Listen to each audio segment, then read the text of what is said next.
I can't believe that it's not already a super popular thing to do anyway. Number 10, I am absolutely appalled and shocked. And I have this deck out. I'm whooping your ass.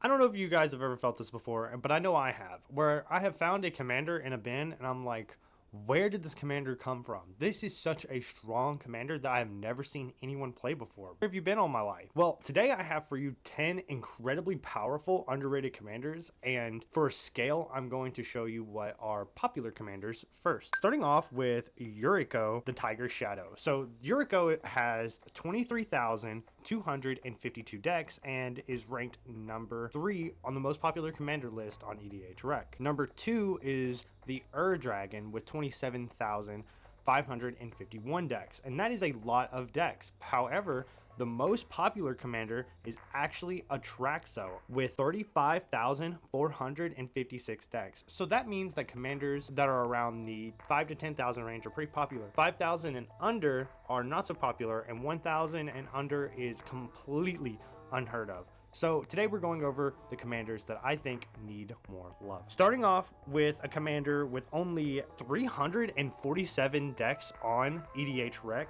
ranking at 1656, Grakmaw Skyclave Ravager. So this card is actually really cool. So he importantly reads, he enters with 3 1/1 counters on him, and that is because whenever he dies, you get to create an XX Hydra based on as many counters as he had on him before he died. However, if that's not enough for you, whenever another creature dies, you get to put a 1/1 counter on him. So as creatures are dying throughout the game, he becomes a way bigger threat. And on top of that, when he dies, he's still a threat. So blocking him is not going to cut it. I actually cannot believe this guy is more popular. I used him a lot in Arena, which is actually super fun, by the way. Play Arena. If you see me on there, holler at me. But I feel like people are kind of afraid of killing their own stuff or encouraging others to kill their stuff, so they kind of shy away from death trigger commanders. I think that that's okay, I guess, but if you have a commander like this that no one's ever seen before, this is actually going to be kind of a harder ability to play around for your opponent. Next, with only 892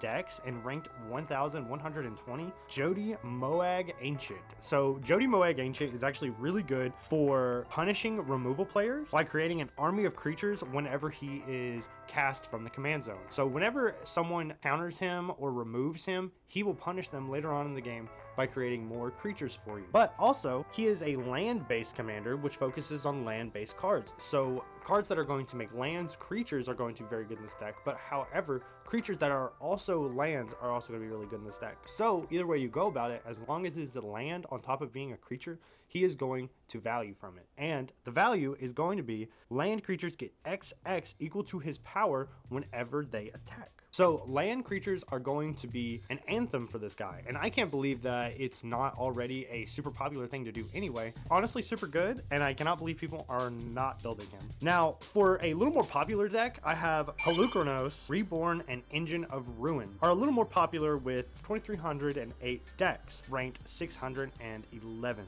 Now, on its face is nothing that threatening. Reach for 3 green, which seems pretty good early game, so you kind of have an early game beer card. However, the beauty really turns on whenever he transforms.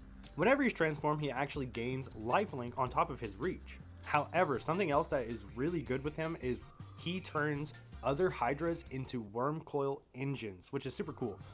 Whenever a non-token Hydra dies, you get to create 2 3/3 Hydra tokens, one with reach, one with lifelink. So this is actually going to be really good for punishing board wipes, and I think it's really important to punish board wipes because they have been nothing but trouble for the past few years. I think people keep telling me you need to run board wipes. Let me tell you something. If you run a board wipe on me and I have this deck out, I'm whooping your ass. I am going to whoop your ass. I am going to literally use all of my Hydra that died this turn and turn them into 3/3s that are going to hit you as soon as you drop it. I dare you. I also love casting like X cost Hydras with this, so that I could basically get 6 power for literally like nothing, and I also get versatility with reach and lifelink, so it's really cool. Plus, green has some reoccursion, white has a lot of reoccursion, super good. I really recommend him. as a commander. Now, one I really don't see enough for as much as he's printed. I feel like he should be a little more popular, but instead he is put into other commander decks to kind of boost a different commander's ability, and that's Etali, Primal Storm, and he has 1,874 decks on EDH Rec, ranking him at 727. Now, this dinosaur is nothing but raw power, so whenever he attacks an opponent, you exile the top card of your library, and then until the end of turn, you can cast any card from the exiled pile that was put there for free, so that you can cast a bunch of stuff out of nowhere. But if you can also load this deck down with nothing but huge creatures that are absolutely devastating to your opponent and cast them for free, it's really good. I think everyone should at least have one for something, so I really recommend Etali Primal Storm. Number 5, I have Cyrix, Carrier of the Flame. He's especially interesting because he's, I think, is the only Phoenix commander that really cares about Phoenixes, which are honestly one of my favorite mythical creatures, so he needs a little bit of love. I really like him. He has 2,089 decks and is ranked 663. Now, this is not too bad. I guess he's not super unpopular, but I think that he could be a little more popular. I think he's super fun. You can, at the beginning of your end step, if something left the graveyard this turn, you can actually do damage equal to a Phoenix's power, which is really good because Phoenixes are actually really solid for reoccurring themselves, and red is really good for gaining explosive amounts of power. Whenever a Phoenix dies, you can actually summon him from your graveyard onto the battlefield, which is really good for something like Rekindling Phoenix, which regenerates itself at the beginning of your turn anyway. So this is actually a really solid commander. Recommend you checking this out.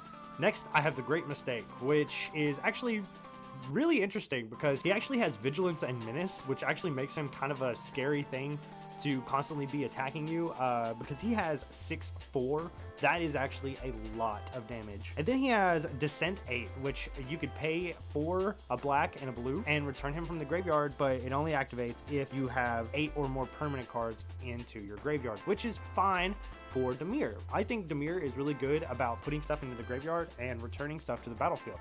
So I think if you're looking for a deck that is focused on getting things into the graveyard with maybe some mill and then returning it with some reoccursion shenanigans, I think that this is actually a really good deck for you. And he's going to be a 6/4 with Vigilance and Menace. So on his face, he's still a 6/4.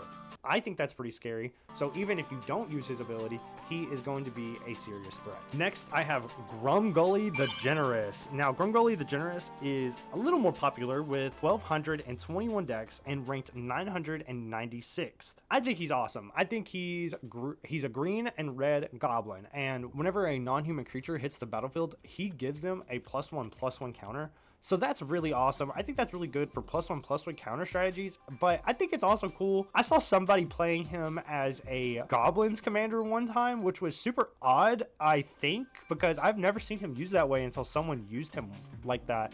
It was super cool to actually see because, I mean, it could boost any non-human creatures, so he's actually good for any small tribal deck. And I think that is interesting because people don't play things that are generally good for general things. They usually play things that are specifically good for specific things. There are so many strategies out there that are good for specifically ups and downs of different creatures and actually cover a lot of their bases. So that, I recommend Grumgully for sure.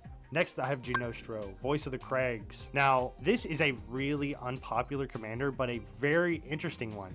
547 decks and ranked 1,397. Now, this card actually encapsulates all 3 colors of its color identity super well. It really is a training wheels commander, so it shows you what each color wants to do, and if you are a newer player, this is going to be very interesting because it's going to be really good for learning the deck, and you can build him any 3 of these ways. You can have a specific build for all 3 of these, and you can also have a build that encapsulates all 3 of these, which is super fun and strong. And I think that this guy is super unique, and I think he deserves more love than he gets. Next, I have Gorex. Now, Gorex is super freaking cool. I love that he's a zombie turtle. Super awesome, and he needs more love. 349 decks and ranked 1,652nd. This guy, whenever he enters, you can exile creatures to pay for 2 of his mana. Now, that's pretty good because you get to get those creatures back to your hand at random whenever he attacks or he dies. Now that's really good for using things that have like ATB triggers or leave the battlefield trigger whenever this creature leaves the battlefield, stuff like that. And he has death touch, so like whenever he attacks, he's super menacing because the death touch is actually going to keep him safe. So he cheats himself in. He's really good at keeping ETB and LTB triggers, and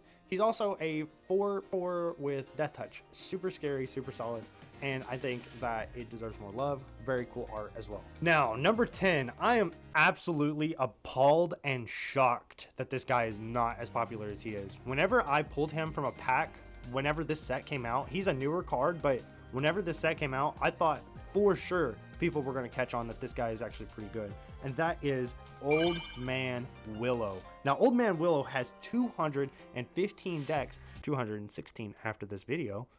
Follow me on EDH Direct. Also subscribe. Only this many people are subscribed. Anyway, I think Old Man Willow is one of the most shocking commanders that I have not seen played by a lot of people. I have one, and he is super strong. He's a Pauper commander for me, and he absolutely devastates in Pauper. He is a force to be reckoned with. His power is equal to the amount of lands you control, so he cares about lands on the battlefield. On top of that, he also has sack a creature, opponent's creature gets -2 until end of turn. So he has minor removal, however he has sack a creature whenever he attacks. So that's good for something like Solemn Simulacrum, which gives you triggers from entry and leaving the battlefield. So he allows you to pump into other stuff that's going to be even better later on down the road. Plus he's going to get nothing but better throughout the game because you're going to have nothing but more lands. However, this is capped by however many lands you have in your deck. But if you use something like Tend to Pest, you can actually just sacrifice him and get a ton of pest out on the battlefield, or do things like sacrifice this creature does X damage to an opponent. It's a land matters and a power matters and removal all raked up into one deck that I think is super underused and needs more love. So thank you guys for watching. I hope you guys enjoyed. I enjoyed making this video. I think that there is more commanders out there that need more love, and I have a ton of them wrote down. Let me know in the comments which commanders you think are not used enough, or that a commander that you might have that you like a lot that you don't see enough love for. If you guys want to see one of these built, let me know in the comments below. I have a bunch of these commanders, and until then, watch one of these videos until I get more out. Thank you guys for watching. Happy casting.